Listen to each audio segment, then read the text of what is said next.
In today's video, I'm going to teach you how to fix a bill recorded as an expense in QuickBooks Online.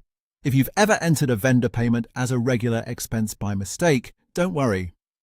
This is a very common issue in QuickBooks Online, and the good news is that it can often be corrected without deleting everything and starting over.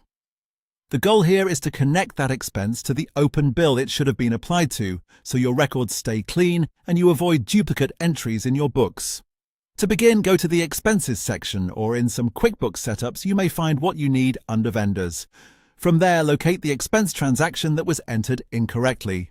Take your time and make sure you're opening the exact transaction that was meant to pay the bill.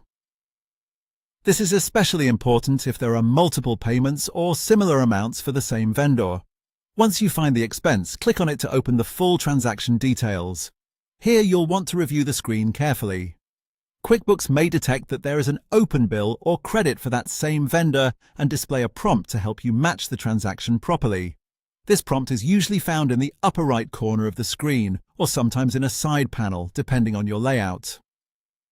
When you see the list of available open bills or credits, find the correct bill and click the Add link next to it. This is the key step in the correction process. By doing this, QuickBooks reclassifies the transaction so that instead of being treated as a standalone expense, it becomes a bill payment tied to the open vendor bill. After you click Add, look at the top of the form and confirm that the header has changed from expense to bill payment. That change tells you the transaction is now being handled correctly in QuickBooks. Before saving, do one final review. Verify that the bank account or credit card account used for the payment is correct. Confirm that the vendor information matches the intended bill, and make sure the dollar amount is exactly right.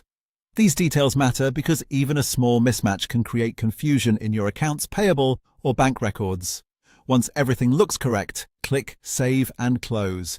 That final step completes the fix and helps remove the duplicate effect in your ledger, since the payment is now properly linked to the bill instead of being counted separately. That's it. With just a few checks and one important link, you can clean up the transaction and keep your QuickBooks Online records accurate.